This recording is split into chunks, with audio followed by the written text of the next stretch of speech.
nations seront tes fidèles et tu seras leur berger. Alexandre, je serai ton guide. Tu diras ce que je te dirai.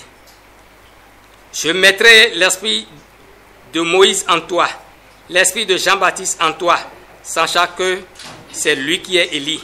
Je mettrai en toi aussi l'esprit de Jésus-Christ. Ta mission sur terre est d'être prophète, missionnaire, intermédiaire et réformateur.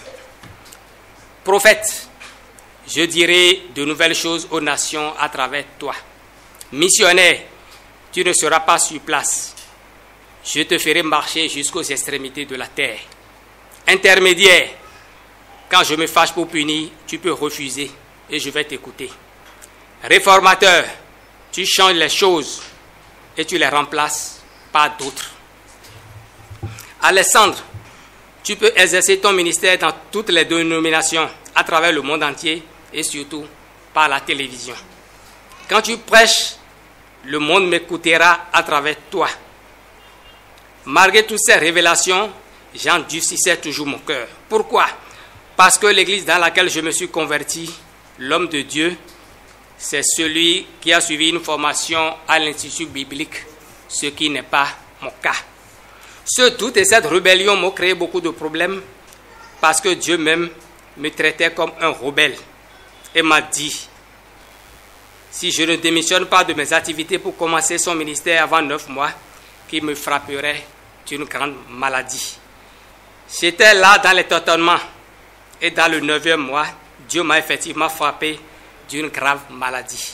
J'ai été opéré 4 fois et mes intestins sectionnés à 3 reprises avant d'être guéri 9 mois après, comme ça a été révélé. Après mon rétablissement, j'ai repris mon commerce parce que je n'avais toujours pas rencontré celui qui allait m'orienter dans mon appel. Dieu a détruit 6 fois mon commerce. J'avais un fournisseur du nom de Bon Berger. Un jour de l'an 2010, je suis venu à Boïcon pour des achats chez le Bon Berger. Arrivé là-bas, il m'a amené chez lui, à la maison. Alors que je n'avais jamais partagé mes visions, prophéties et révélations avec lui, il me disait, « Alexandre, qui es-tu » Je lui ai répondu que je suis un homme. Et il me dit, « On t'a montré à moi cette nuit que tu n'es pas un homme ordinaire, mais que tu es un homme de Dieu sacré. » C'est ainsi qu'il m'a dit que Dieu lui a révélé que si dans 2 ans, je ne démissionne pas de mes activités pour répondre à son appel, que ma vie sera misérable au point de confondre la fiente de volaille avec de l'argent. Pour rester fidèle à cette révélation qu'il a eue sur moi, ce partenaire d'affaires a fait passer mes achats à crédit de 10 millions à moins de 3 millions désormais. Et exactement 2 ans après, mes affaires ont chuté. Ma boutique était vide. Je restais à devoir 4 500 000 à mes fournisseurs, dont 2 300 000 à l'endroit de Bon Berger seul. Ce dernier me donna un délai de 2 semaines, remboursement ou prison. Je lui ai donc proposé de prendre ma maison en échange et de me retourner la différence, mais il n'a pas voulu m'écouter. 1 semaine après, il m'a demandé de venir le voir à Boïcon. Avant de quitter la maison, j'ai prévenu ma famille parce que je savais que j'allais en prison. Lors du trajet, il y avait un roi dans le taxi qui disait qu'il ressentait la présence d'un autre roi dans le taxi. Et il m'a dit, toi, tu es un homme de Dieu, mais tu refuses de travailler pour Dieu et tu verras. Mais je l'ai ignoré. Il disait encore, moi je suis un roi sale, toi tu es un roi saint. Et tu as un message pour nous, les rois, les autorités et même pour les grands hommes de Dieu. Mais une fois encore, je l'ai ignoré parce que je ne savais pas ce qui m'attendait à Boïcon. Mais à ma grande surprise, arrivé dans le village de Sector, une maman présente avec nous dans le taxi a demandé au chauffeur de s'arrêter pour qu'elle paye un gâteau à ses enfants. Et quand le véhicule s'est arrêté, il y avait un cri dans le village. Et c'était 2 jeunes filles qui couraient du fond du village vers nous, chantant et disant: nous venons saluer un grand homme de Dieu. Elles chantaient en courant jusqu'au niveau de la voiture, et quand elles sont venues, elles se sont approchées de moi et ont dit: bonjour, grand homme de Dieu. J'étais ébahi et je leur ai demandé: moi, homme de Dieu? Elles criaient et me disaient: tu ne veux pas accepter, tu vas souffrir. Et elles sont reparties. Ceux qui étaient dans le taxi avec moi commençaient par me dire: donc le roi disait la vérité, il avait raison. Et tu ne veux toujours pas accepter? Les larmes me vinrent aux yeux. C'était le roi Adjokan. Il avait pris mon contact et voulait une collaboration avec moi. Mais ma foi chrétienne n'était pas compatible aux propositions qu'il m'avait faites. Arrivé à Boycon, chez le bon berger, il me fit un accueil chaleureux.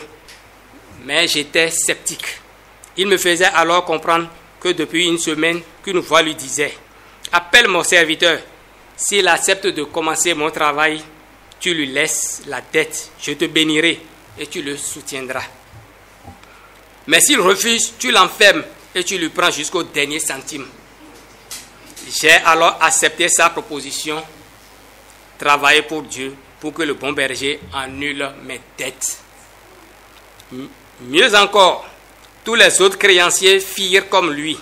Je n'avais plus de dettes, mais 4 500 000 de dettes étaient effacées. Gloire à Dieu. Je me suis alors instantanément rappelé un conseil que me donnait mon ami Rigobert Tozo, actuel maire de la commune de Toviklen, qui me disait: si j'accepte de faire l'œuvre de Dieu, le Seigneur payera mes dettes. Ce qui s'est passé avait confirmé ses propos. Plus tard, Bon Berger m'a conduit sur un site de camp de prière dans le Togo. Arrivé là-bas, la foule qui y était faisait des milliers de personnes.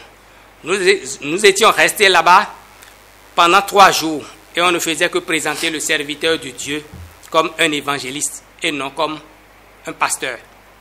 Étonné, j'ai posé la question de savoir si on peut être un homme de Dieu sans être un pasteur. Ils m'ont dit oui. Je me suis donc mis à genoux et j'ai dit: Seigneur, j'accepte ton appel maintenant. Utilise-moi comme tu veux.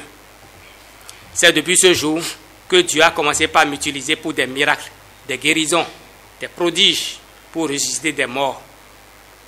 On peut parler de 39 résurrections aujourd'hui. Gloire soit rendue à Dieu. Mais cet homme du nom de Bon Berger est toujours avec moi jusqu'à aujourd'hui. Que Dieu le bénisse abondamment. Après avoir répondu à l'appel de Dieu, des propositions m'ont été faites. Au lieu d'accepter faire ce pourquoi nous nous sommes réunis ici aujourd'hui, je veux parler de Web TV. J'ai été tenté d'aller à l'Institut biblique des Assemblées de Dieu pour devenir pasteur d'une église, ce que Dieu ne voulait pas. Après ça, j'ai tenté de créer des camps de prière, des cellules de prière, mais la voix me disait: ce n'est pas ce que je t'ai demandé. J'ai parcouru plus de 10 endroits, mais Dieu s'opposa toujours. Et c'est après que la femme de Bon Berger a eu un songe. Et dans ce songe, elle me voyait avec son mari dans un camion rempli de sable. Et j'étais au volant et son mari à côté de moi dans le camion. Après ça, elle nous a vu descendre et on était à côté du camion. Puis, elle a vu que nous avions planté le ministère quelque part, mais que cela n'allait pas. Dans le même songe, elle a vu un arbre debout qui a porté beaucoup de fruits. Certains fruits sont mûrs, mais d'autres ne le sont pas. Et elle vit son mari et moi décider à cueillir les fruits mûrs qu'on donnerait aux fidèles pour les maintenir. Mais, hélas, dans ce songe, nous étions même incapables de les garder aussi avec les fruits non mûrs. Et c'est par d'autres moyens que nous sommes passés pour atteindre le monde entier. C'est suite à ce songe que le Bon Berger a décidé qu'on arrête toutes les courses et qu'on replonge encore dans la prière jusqu'à ce que Dieu révèle le chemin où nous allons passer pour atteindre les nations telles que le songe nous l'a révélé. Bien que je ne fusse pas d'accord avec sa proposition, nous nous sommes lancés dans la prière et Dieu m'a rappelé la naissance de Web TV, ce dont il m'avait parlé depuis 2008. Dieu me disait que tu seras le pasteur de toutes les nations et les nations seront tes fidèles. Tu prêcheras à la face des nations comme un pasteur devant ses fidèles à l'église. J'étais désormais définitivement fixé sur l'appel que j'avais reçu de Dieu. Mon ami Bon Berger a pris les choses à cœur et m'a acheté 2 caméras. Ça fait 3 ans que nous avons entamé ce projet de Web TV et voilà ce que ça a donné aujourd'hui. Éminents serviteurs de Dieu, chers invités, je voudrais terminer mes propos par ces paroles d'engagement de l'apôtre Paul dans Actes des Apôtres, chapitre 20, verset 24.